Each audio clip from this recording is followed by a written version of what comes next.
ನೋಡಿ, ಇವತ್ತು ಅಭಿಯೋಜನೆಯವರು ಆರೋಪಿ 2, 9, 10 ಮತ್ತು 14 ರವರಿಗೆ ರಿಮೈಂಡ್ ಅನ್ನ 4 ದಿನಗಳ ಕಾಲ ಮುಂದುವರಿಸಲಿಕ್ಕೆ ಅವರು ಒಂದು ಅರ್ಜಿಯನ್ನ ನ್ಯಾಯಾಲಯದ ಮುಂದೆ ಸಲ್ಲಿಸಿರ್ತಾರೆ. ಇನ್ನು ಉಳಿದ ಎಲ್ಲಾ ಆರೋಪಿಗಳಿಗೂ ಸಹ ನ್ಯಾಯಾಂಗ ಬಂಧನಕ್ಕೆ ಆದೇಶ ಆಗಿರ್ತದೆ.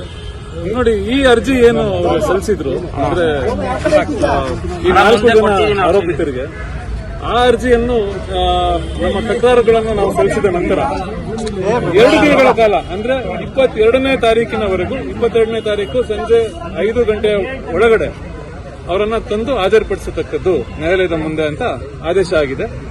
ಅವರು ಕೇಳಿದ್ದು 4 ದಿನ ತಮ್ಮ ಪೊಲೀಸ್ ಅಭಿರಕ್ಷೆಗೆ ಕೇಳಿದ್ರು.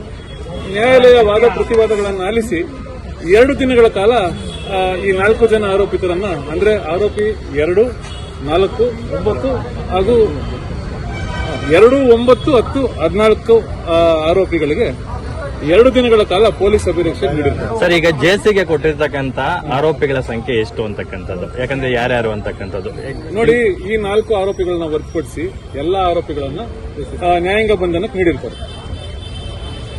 ಇನ್ನು ಉಳಿದಂತೆ ಒಂದು ಬಹಳ ಅಚ್ಚರಿಯ ಸಂಗತಿ ಏನಂದ್ರೆ, ಇವತ್ತು ಅಭಿಯೋಜನೆಯವರು ಯಾವ ಪ್ರತ್ಯಕ್ಷ ಸಾಕ್ಷಿಗಳು ಇದ್ದಾರೆ ಈ ಪ್ರಕರಣದಲ್ಲಿ ನಮಗೆ ದೊರಕಿದ್ದಾರೆ ಅನ್ನೋ ಒಂದು ವಾದವನ್ನ ಮಂಡಿಸಿದ್ದಾರೆ. ಅದು ಕಾದ್ ನೋಡಬೇಕಾಗಿದೆ. ನಮ್ಮ ಅನಿಸಿಕೆ ಇದ್ರ ಬಗ್ಗೆ ಏನಂದ್ರೆ, ಸೃಷ್ಟಿ ಮಾಡೋ ಎಲ್ಲ ಒಂದು ಅವಕಾಶಗಳು ಅಭಿಯೋಜನೆಗೆ ಇದೆ ಅನ್ನೋದು ನಮ್ಮ ವಾದ ಆಗಿತ್ತು. ಹಾಗಾಗಿ ಎಲ್ಲ ವಾದ ಪ್ರತಿವಾದಗಳನ್ನ ಮಾನ್ಯ ಮ್ಯಾಜಿಸ್ಟ್ರೇಟ್ ಸಾಹೇಬರು ಅವರು ಕೂಡ ವಾದ ವಿವಾದಗಳನ್ನು ಆಲಿಸಿ 2 ದಿನಗಳ ಕಾಲ ಪೊಲೀಸ್ ಅಭಿರಕ್ಷೆಗೆ ಈ 4 ಜನ ಆರೋಪಿತರನ್ನ ನೀಡಿರ್ತಾರೆ. ಸರ್, ಜಾಮೀನು ಅರ್ಜಿ ಮುಗಿದ ನಂತರ ಅಂತಿಮ ರಿಮಾಂಡ್ ಅರ್ಜಿಯನ್ನು ಪರಿಶೀಲಿಸಿ ಜಾಮೀನು ಅರ್ಜಿಯನ್ನು ಸತ್ರ ನ್ಯಾಯಾಲಯದಲ್ಲಿ ಸಲ್ಲಿಸತಕ್ಕದ್ದು. ರಂಗಾರೆಡ್ಡಿ ಅವರ ಸರ್, ರಂಗನಾಥ್ ರೆಡ್ಡಿ. ಏನೇನು ರೀಸನ್ ಕಸ್ಟಡಿಗೆ ಪಡೆಯೋದಕ್ಕೆ ರೀಸನ್ ಏನಂದ್ರೆ, ಈಗ ಬಹಳ ಆಶ್ಚರ್ಯಕರವಾಗಿ ಈಗ ಏನು ಪ್ರತ್ಯಕ್ಷ ಸಾಕ್ಷಿಗಳು ಯಾರೋ ದೊರಕಿದ್ದಾರೆ ಅನ್ನೋದು ಒಂದು, ಆ ನಿಟ್ಟಿನಲ್ಲಿ ವಿಚಾರಣೆ ನಡೆಸಬೇಕು ಅನ್ನೋದು. ಎರಡನೇದು, ಈ 37 ಲಕ್ಷ ರೂಪಾಯಿ ಹಣ ಏನ್ ದೊರಕಿದೆ ಅಂತ ಹೇಳ್ತಿದ್ದಾರೆ, ಆ ಹಣ ಎಲ್ಲಿಂದ ಬಂತು, ಅದರ ಬಗ್ಗೆ ಒಂದು ತನಿಖೆಯನ್ನ ಮುಂದುವರಿಸಬೇಕು ಅನ್ನೋದು ಅಭಿಯೋಜನೆಯ ವಾದ ಆಗಿತ್ತು.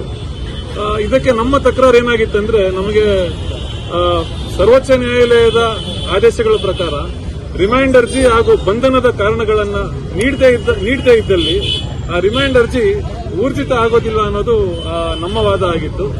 ಅದು ಮಾನ್ಯ ಮ್ಯಾಜಿಸ್ಟ್ರೇಟ್ ಸಾಹೇಬರಿಗೂ ನಾವು ಅವರ ಗಮನಕ್ಕೆ ತಂದಿದ್ದೀವಿ. ಆದ್ರೆ ಮಾನ್ಯ ಮ್ಯಾಜಿಸ್ಟ್ರೇಟ್ ಸಾಹೇಬರು ಅದನ್ನ ಗಮನಕ್ಕೆ ತೆಗೆದುಕೊಂಡು ಅವರ ಆರ್ಡರ್ ಶೀಟ್ ನ ಪ್ರತಿಯಲ್ಲಿ ಅದನ್ನ ನಮೂದಿಸಿದ್ದಾರೆ. ಈ ಒಂದು ವಿಚಾರವನ್ನ ನಾವು ಹೈಕೋರ್ಟ್ನಲ್ಲೂ ಕೂಡ ಪ್ರಶ್ನಿಸಲಿದ್ದೇವೆ. ಅಂದ್ರೆ ಈ Purkayastha versus state of Delhi ಈ ಪ್ರಕರಣದಲ್ಲಿ ಏನು ರಿಮೈಂಡ್ ಅರ್ಜಿ ಹಾಗೂ ಬಂಧನದ ಕಾರಣಗಳನ್ನ ನೀಡದೆ ಬಂಧಿಸಿದ್ದಲ್ಲಿ ಅಂತಹ ಒಂದು ರಿಮೈಂಡ್ ಹಾಗೂ ಬಂಧನವನ್ನು ರದ್ದುಗೊಳಿಸಿ ಆರೋಪಿಗಳನ್ನ ಬಿಡುವಂತದ್ದು ಈ Purkayastha versus Prabir Purkayastha versus state of Delhi ಪ್ರಕರಣದಲ್ಲಿ ಆಗಿರ್ತದೆ. ಈ ನಿಟ್ಟಿನಲ್ಲಿ ನಾವು ರಿಟ್ ಅರ್ಜಿಯನ್ನ ಸಲ್ಲಿಸಲಿಕ್ಕೂ ಕೂಡ ಸಮಾಲೋಚನೆ ನಡೆಸೋರಿದ್ದೇವೆ.